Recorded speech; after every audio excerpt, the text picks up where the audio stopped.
In front of me is CUBOT X30, and let me show you how to check total screen time on the following device. So first of all, you have to reach the settings. Now scroll down, locate and open digital well-being and parental controls, and tap on show your data under your digital well-being tools.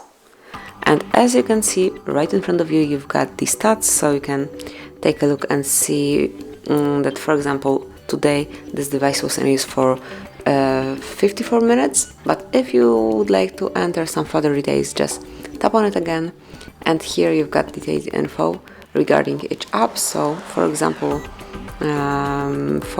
Google Chrome has been in use for less than 1 minute today.